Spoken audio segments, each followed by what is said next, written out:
Welcome to the Sailing and Cruising the East Coast of the United States podcast. I'm Bela Musits.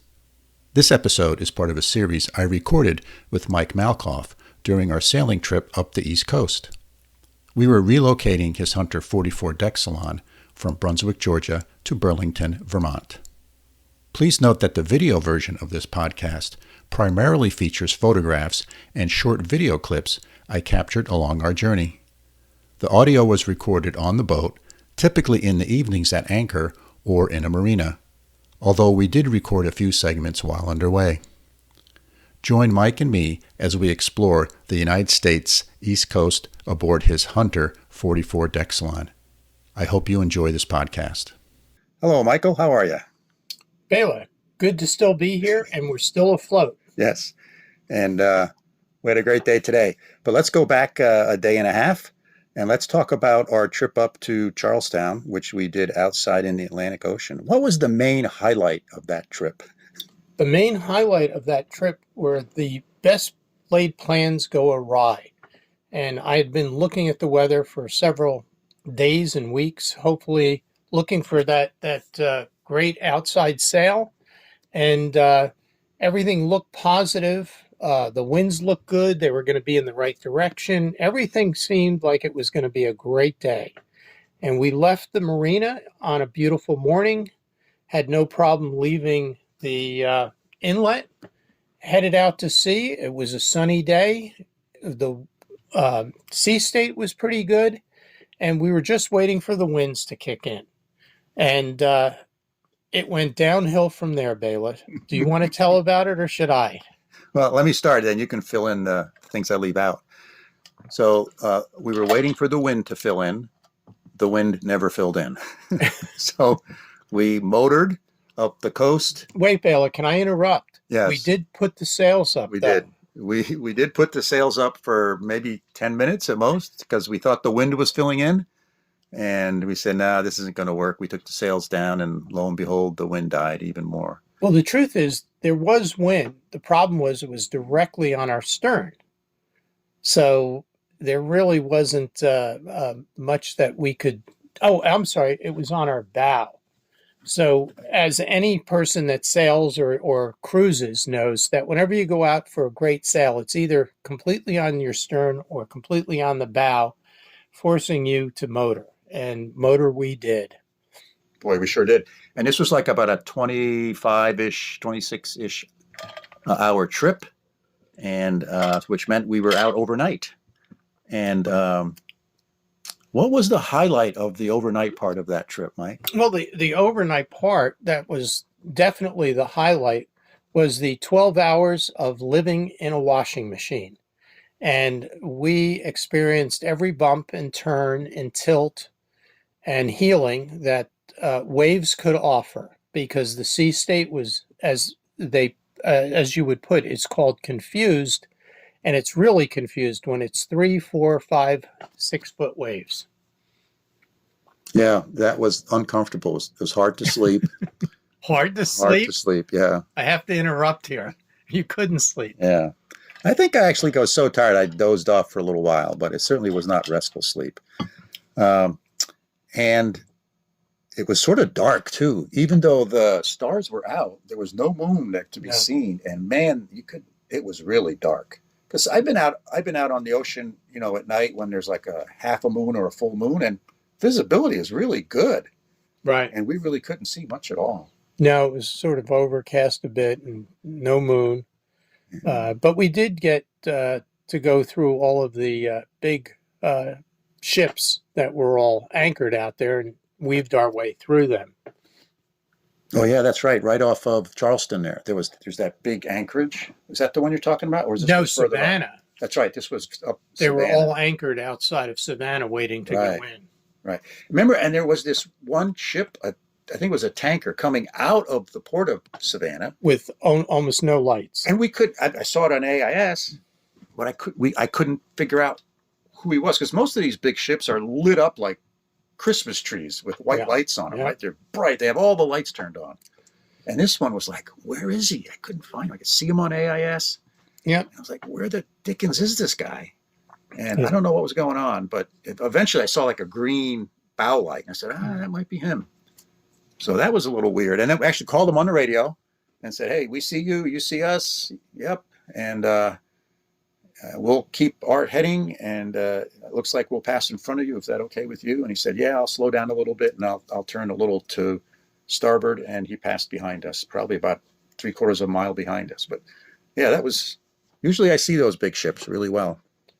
So we made it into Charleston early the next morning. We did time it well in terms of the tides and current within the inlet, which was good. And we got there right at daybreak, which was good. So we had good light going in. And we were staying at one of the larger marinas on the East Coast with what they call it, what is super yacht dock or whatever. It's like mega dock. Mega dock.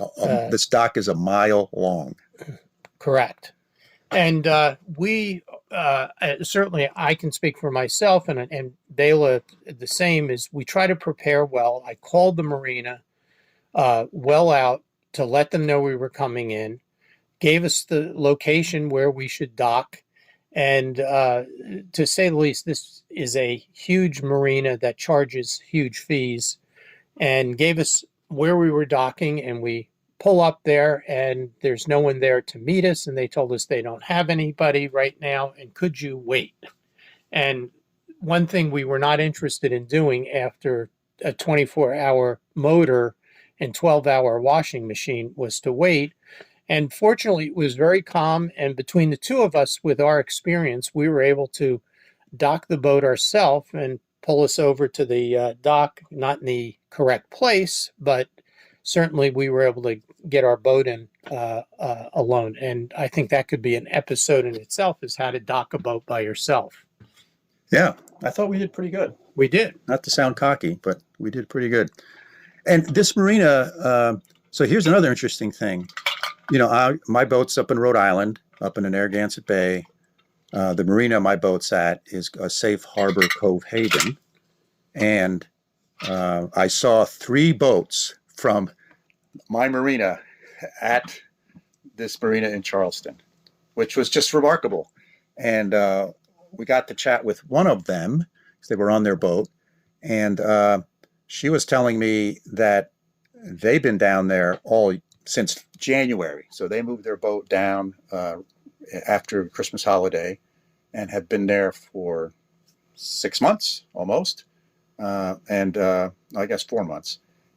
And she was saying that for the longest time, there was like nobody there except for the boats that are berthed there full time. And then she said about 3 weeks ago, every morning, certain boats who were tied up on the mega dock would leave. And then during the rest of the day, boats would kind of backfill where they were at. Those people would stay for a day, maybe 2 at the most, and then they would leave. And then another flotilla would come in. Yeah, so I think they get a lot of transient traffic. Oh, yeah, it's moving time, basically, is what it amounts to. People are going north, people are going south.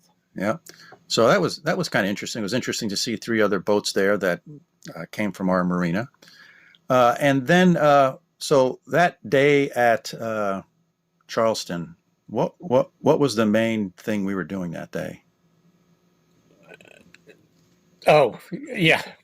The main thing was trying to catch up on basically 24 plus hours of no sleep. So that was part of it. But there were a lot of things to take care of with the boat, making sure everything, surprisingly, nothing really bounced around considering all of the rocking that we did. But just checking things and making sure that everything was still working correctly. So, and we got a chance to go into town and have some dinner. And Charleston is a huge destination location for tourists. Yeah, it was a lot of people there. And we had a nice dinner downtown. Yeah.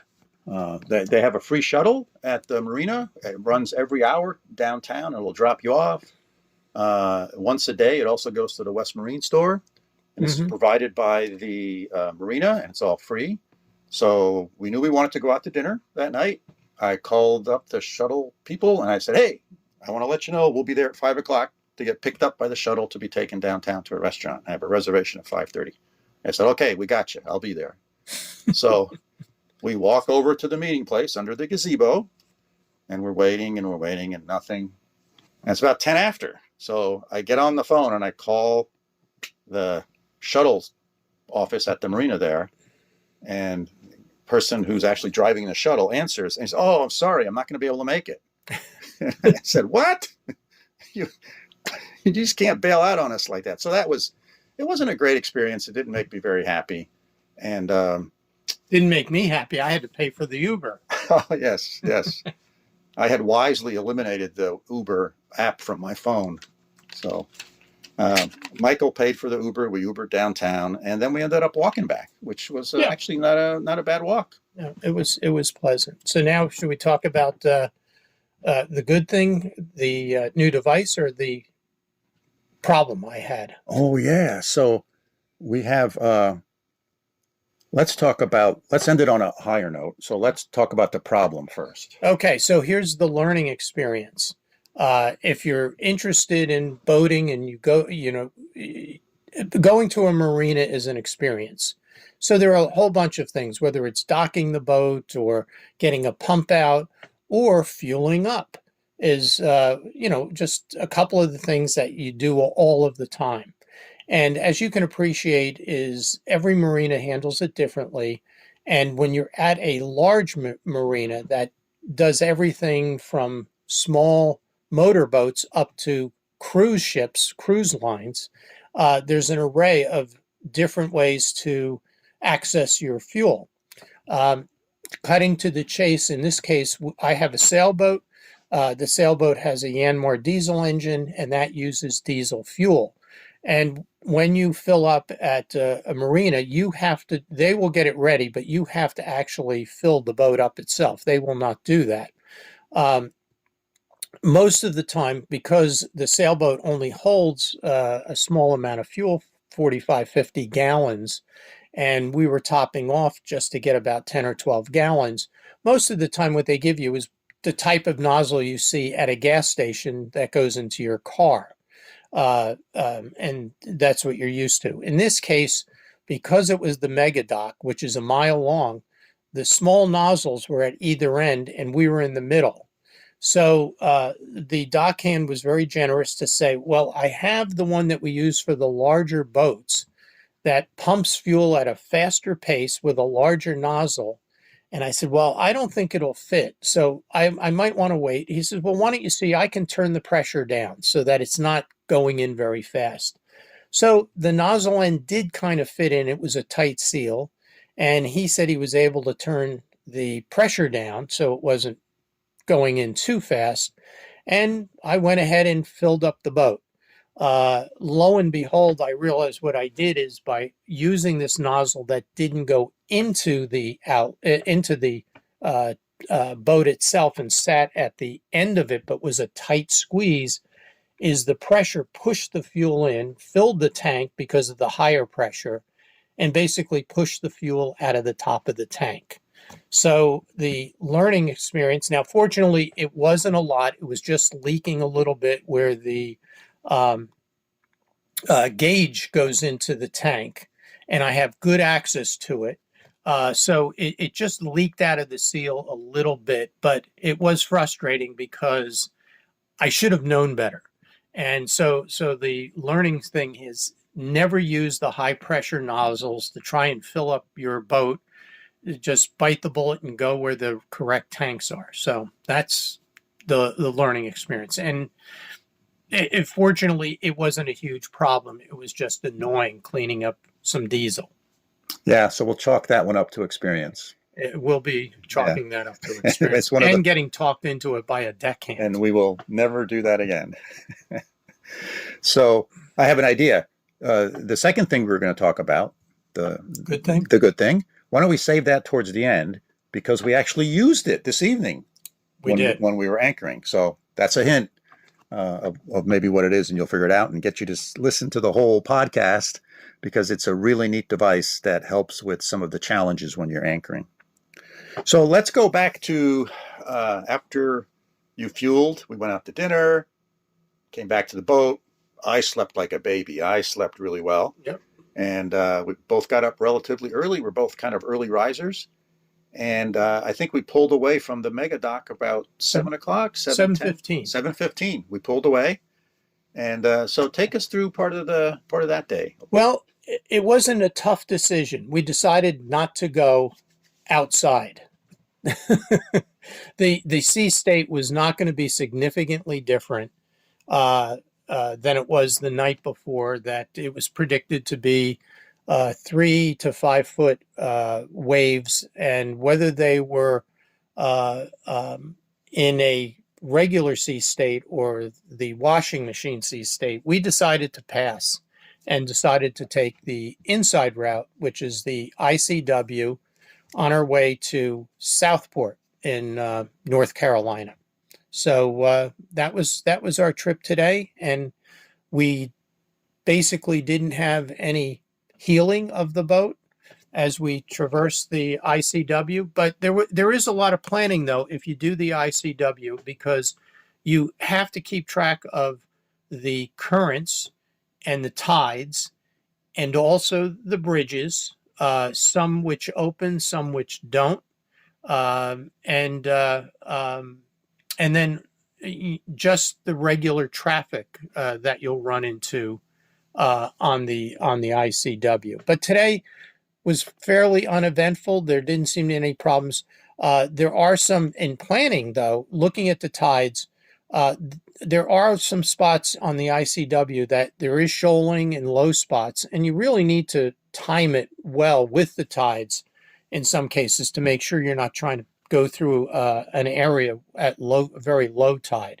And I have to say, we planned it pretty well today, because we made it through the shallow spots on a higher tide, which was really good because we did cut it close in a couple of places.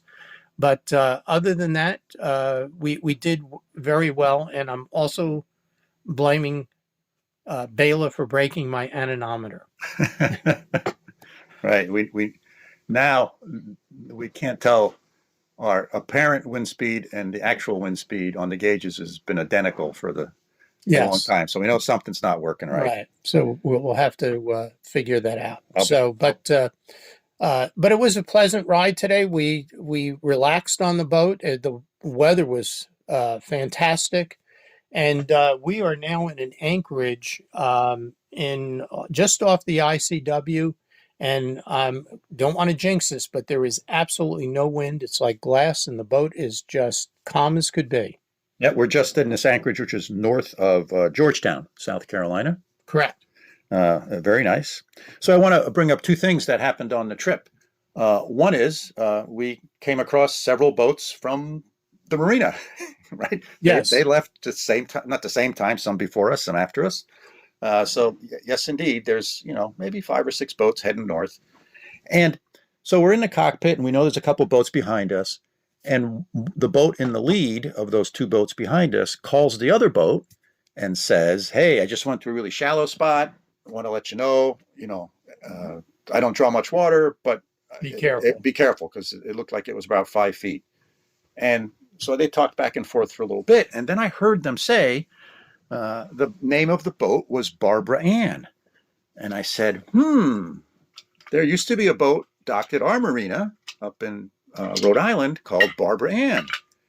And we were in a really straight part of the ICW, and I could see this catamaran, a power catamaran, meaning looks like a regular catamaran sailboat, but it doesn't have a mast, behind us. And I said, wait a minute. Barbara Ann, power catamaran. It's got to be Larry Friedman.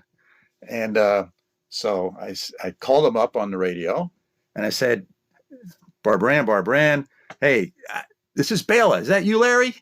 And sure enough, it was Larry Friedman, this is like a coincidence. This is out of the world, if you ask me. I haven't seen him in like 2 years, because they were at our marina for the first few years we were there. And then they started going to Bristol, which is like the next harbor down from where we're at. And they've been in Bristol during the summer. So they spend winters in Florida, summers up in New England. And actually, Larry was on the podcast. So he was on this podcast in episode 98. I looked that up today. And he was following us. And he was following us for a little while, and then he turned off because he was going to visit his daughter or something. But anyway, it's one of those unbelievable things. And let's see. So the device. So we anchored here in this beautiful anchorage. And another new thing I learned from Michael is he's got this great little gadget that can be very helpful. So take it away. Well, thanks, Bela. And it's an interesting story how it came about, and I'll tell you what it is in a second. But it started with the fact of when my wife is on the boat and we anchor, she is a nervous Nelly about anchoring too close to other boats. And when you go into an anchorage, sometimes it can be a little crowded. And the question is, where do you anchor? You want to find a place that your anchor is going to hold, and then how much chain to let out and how much you swing, and then the other boat swing. Well, my wife, as I said, is a nervous Nelly, and she always thinks we are too close to the other boats.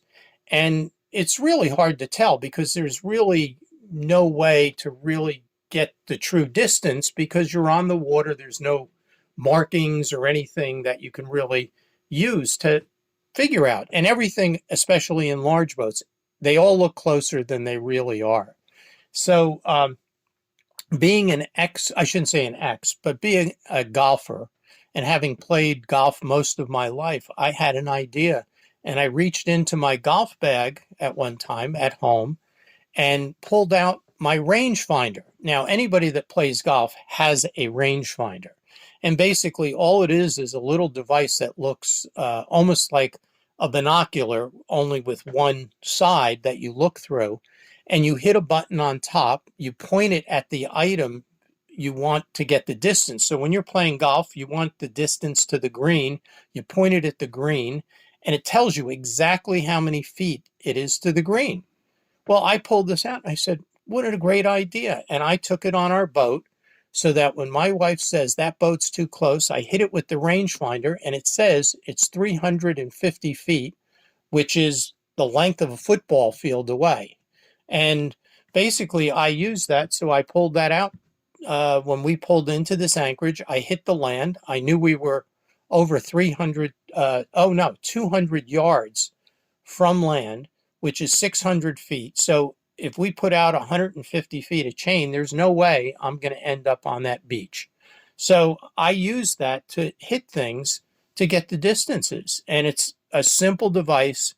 They're not real expensive. And I've never seen anybody on a boat using that to determine how close they are to other boats or objects. And it just simplifies everything. Yeah, I just thought that was such a clever idea. So I wanted to make sure we shared that with our listeners. So I have two more quick things I want to talk about. One is, saw an alligator today. So that was a log. No, it was wiggling and it was moving. So that was kind of interesting. I don't see a lot of those. In the South, you do. Yeah, so that was like, whoa. And then the other thing I want to talk about is this stretch of the Intercoastal Waterway between Charlestown and Georgetown has a lot of shoaling, which means there's a pretty high current when the tides are going in or coming out, and the bottom is all sand, so it's moving this sand around. And if your charts are several years old, you might not have the latest, and most of the markers, the red or the green, are day markers, which means it's a telephone pole stuck in the mud with either a red or a green on it. So it's not like a buoy that's floating and then, it's easy to move around. So I shouldn't say Michael uses a particular piece of software, and it really saved the day. I was totally blown away on how impressive it was and how it marked all the changes in the shoal. So can you talk about Bob 423 a little bit? Sure, absolutely. One of the things, especially in the South, if you're on the ICW, basically a sailor who has traversed the ICW multiple times uh, because of this problem that, the markers are all fixed. So when shoaling moves around, you just don't know what's thin water and where it's deep enough. And you can ground your boat, and people do. And he came up with a way of charting all of this out and basically creating a community of sailors that will report in what's good and what isn't. And he has come up with what's really called the Bob 423 line. And it literally is a line that traverses the entire ICW all the way from Norwalk, where it's 0, all the way down to Miami, Florida. And if you follow that line, you will not ground your boat because it goes around all of the shoaling that you can encounter on the ICW. I shouldn't say all. It's not absolutely perfect, but I'll tell you, I have used that religiously to navigate the ICW, and I stick to it like I have a magnet to that line with my boat, and you can see others using it as well. And it's something very easy. There's a Facebook page for the ICW and traveling the ICW, and you will see a lot of people talking about Bob 423, either reporting shoaling into the Facebook thing or talking to the administrators of Bob 423 about making sure corrections are made where things change very frequently. So that's the short end of Bob 423. Well, I had heard of Bob 423 earlier, but this was the first time I ever used it, and it was impressive. So fundamentally, the way it works is Bob 423 creates a GPX file that your chart plotter or the app, whatever navigation app you're using on an iPad or your phone, can import it into, and then there's a line right up through the ICW. I think, what color did it's blue. Ours is blue. Yep. There's a pretty heavy blue line, and just follow that line. So, and I remember the day before we left for this part, you looked me in the eye and you said, I don't care what the chart plotter says. I don't care where the buoys and markers are. You follow Bob. and anybody that's familiar with Bob 423 will absolutely agree with me that it is the way to go. And also, aside from the shoaling, though, anybody that sails, and if you haven't cruised, but if you're going to, when you cross certain channels and inlets and stuff, the markers can be confusing. And they can be confusing, they can be missing, they can be hard to see, or they can be worn out. So, when you're crossing an inlet or in a busy area, there's a lot of water looking around and there are a lot of markers. And the beauty of the Bob 423 is his line, you just follow it. And it will take you right through that busy intersection, channel, whatever it is.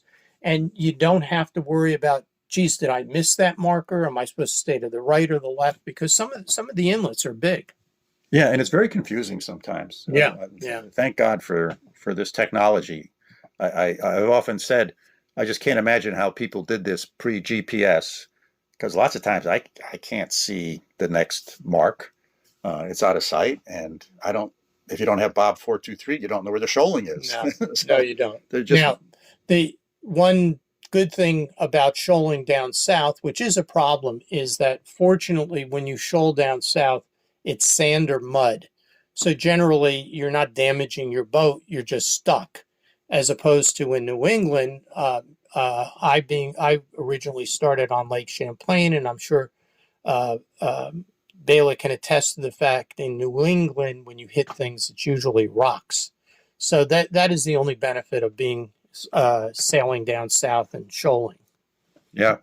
Anyway, I wanted to make sure we added those two things into this episode. And so give us the short version of what's tomorrow's plan, Mike.